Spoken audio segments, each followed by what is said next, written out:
Alors j'ai l'impression que si j'avais pu venir ce matin, je vous aurais parlé de relations clients, parce que c'est un sujet chez Twitter qui est historiquement stratégique, puisque je rappelle que 80% des questions mondiales posées aux marques le sont sur Twitter. Je crois que c'est une estimation de Sprinkler et de Social Bakers.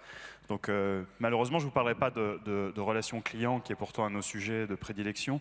Je vais vous parler de l'évolution stratégique de la plateforme Twitter et de la manière dont, fondamentalement, nous sommes en train d'accélérer dans le domaine du live.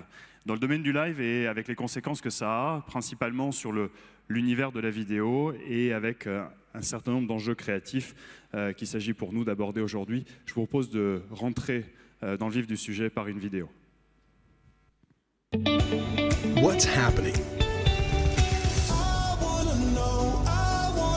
What's happening in the world? What's everyone talking about? What's trending?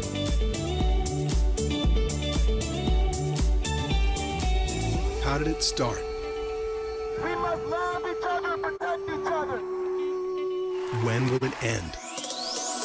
I wanna know. See what's happening in the world right now. Where do we go from here?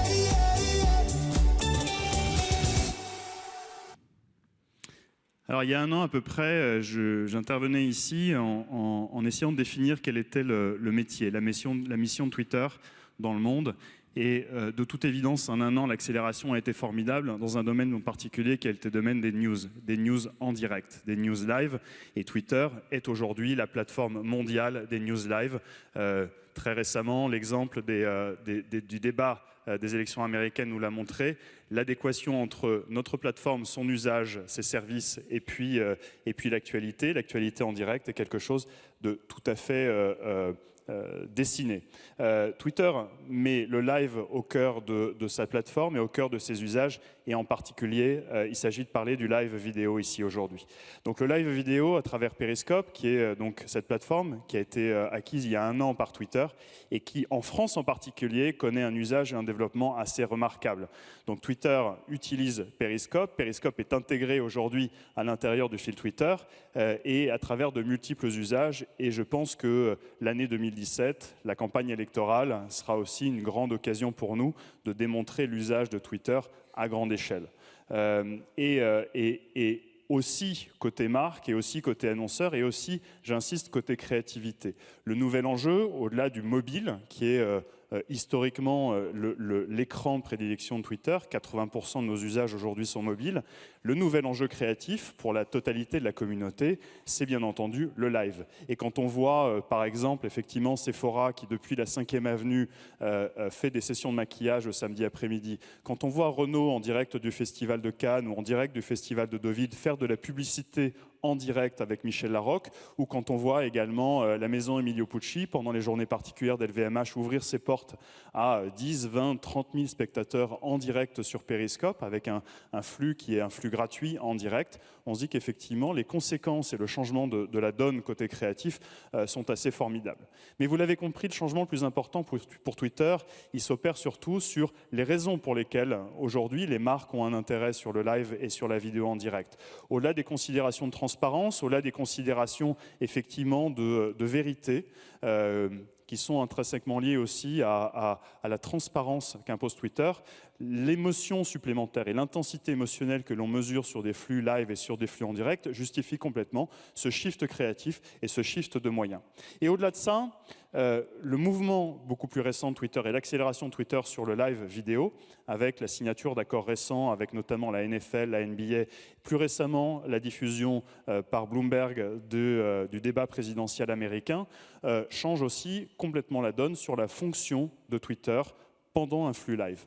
Il ne s'agit pas pour nous de négocier des droits pour être un nouveau canal de distribution des flux en direct. Il s'agit réellement de créer une nouvelle interaction, une nouvelle interactivité avec le direct, non seulement en permettant à chacun de suivre des programmes sur son mobile, mais également de pouvoir avoir immédiatement, sous le flux en direct, les tweets, les discussions, qui vont être des discussions de commentaires sportifs pendant un match de la NFL, mais qui vont être des possibilités d'enrichissement du débat, de fact-checking, pendant des débats de présidentielles, comme ça a été le cas la semaine dernière aux États-Unis. Alors, effectivement, toute cette vocation du live, c'est l'authenticité, c'est l'immédiateté, c'est l'instant enrichi, mais on voit qu'il y a un enjeu aussi fondamental pour les marques, pour les annonceurs et aussi pour les médias autour de recréer l'attention. Notre premier grand thème de l'année prochaine sera le live vidéo, vous l'avez bien compris. Le deuxième grand thème de l'année prochaine sera recréer l'attention. On recrée l'attention parce qu'effectivement, on parle beaucoup de multitasking et de multiscreening. Il y a une étude récente qui a été publiée par Dentsu et qui démontre qu'effectivement, 70% des téléspectateurs aujourd'hui multitaskent devant la télévision. Et on voit que ces chiffres sont loin de s'arranger.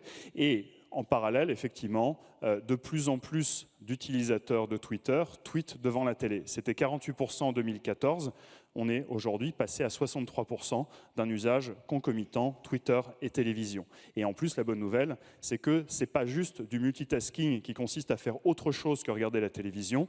Dans 50% des cas, il s'agit du programme que vous êtes en train de regarder, dont vous êtes en train de discuter sur Twitter. La conséquence pour nous, elle est assez immédiate. Elle est assez immédiate quand on démontre aujourd'hui qu'un format vidéo sur Twitter, il est déjà 2 fois plus efficace en termes de mémorisation publicitaire qu'un format premium skippable sur une autre type de plateforme vidéo. Mais ce qui nous intéresse beaucoup plus, c'est toute la démarche qu'on a entreprise, notamment dans l'annonce qu'on a faite avec France Télévisions la semaine dernière, c'est de démontrer que la complémentarité entre télévision et Twitter, à partir du moment où les écrans sont synchronisés, multiplie par 2 l'efficacité publicitaire. Et ça, c'est pour Twitter aujourd'hui une révolution. Coordonner un écran de télévision avec Twitter rend le GRP plus efficace que jamais en télévision. Donc au-delà de l'efficacité, pour nous, le troisième grand sujet de l'année 2017 sera l'influence. Oui, Twitter est une plateforme d'influence, c'est comme ça qu'on l'a tous perçu. Et cette influence aujourd'hui nous permet de dire que Twitter, par ses 320 millions d'abonnés dans le monde, rassemble les 320 millions de gens les plus influents. Mais au-delà de ça, pour nous, il s'agit maintenant de poser l'équation de l'influence. Qu'est-ce que ça veut dire concrètement? Comment est-ce que ça se mesure? Et comment certainement cela va impacter la créativité et la création publicitaire et aussi la mesure d'impact? Donc sur la distribution, je n'ai pas insisté parce qu'effectivement Médiamétrie nous rend en ce moment ce service qui est de réussir enfin à publier les audiences mobiles et desktop et nous place bien au-delà de ce que l'on pouvait attendre en termes d'usage en France.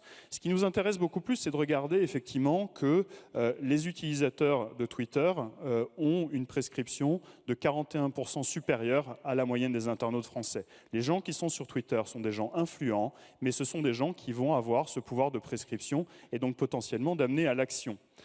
50% de nos utilisateurs de 25 à 49 ans sont des CSP+. Twitter est aujourd'hui la première plateforme en France pour toucher un public CSP+, et à grande échelle. Et la bonne nouvelle, c'est qu'effectivement, 46% des internautes CSP+, sont également sur Twitter. Donc, effectivement, quand on regarde cet enjeu d'attention, cet enjeu, effectivement, d'influence, vous tombez sur l'équation magique 2017 de la plateforme Twitter. Et de fait, après, on regarde maintenant, de manière beaucoup plus intense, la manière dont Twitter devient un partenaire de performance et devient un partenaire pour les marques capable de générer du business et de générer vraiment des ventes supplémentaires. Et on a fait un certain nombre d'études à la fois auprès des CSP+, Twitter et CSP+, en règle générale et utilisateurs de la plateforme au sens large, et on s'aperçoit que dans un certain nombre de domaines, quasiment tous, le pouvoir de prescription et le pouvoir d'influence et le pouvoir d'action aujourd'hui d'un follower et d'un membre de la plateforme Twitter est largement supérieur. Pardon pour ce graphique, il sert juste, tout est écrit tout petit, mais il sert vraiment à vous montrer les tendances aujourd'hui qui nous laissent penser qu'en France, le business sur lequel on s'attaque en 2017 est extrêmement intéressant pour la totalité des plus grandes marques. Et ce n'est pas d'ailleurs un hasard si aujourd'hui les 100 plus grands annonceurs français ont décidé d'inclure Twitter sur la quasi-totalité des campagnes. Je terminerai en rappelant effectivement que l'équation magique influence, audience et puis live vidéo va nous accompagner sur 2017 avec un enjeu majeur pour nous, vous l'avez bien compris, qui est la présence de Twitter à l'occasion des élections présidentielles en France. Nous serons déjà extrêmement présents durant les primaires et puis l'élection présidentielle et 2017 sera pour nous également l'occasion de démontrer l'impact, de démontrer l'importance de Twitter en tant que plateforme mondiale de news et d'information ici en France, de manière encore plus intense qu'ailleurs certainement, puisque c'est l'ADN de cette plateforme en France, beaucoup plus qu'ailleurs dans le monde. Voilà. Je vous remercie beaucoup de votre attention et je vous souhaite une excellente après-midi.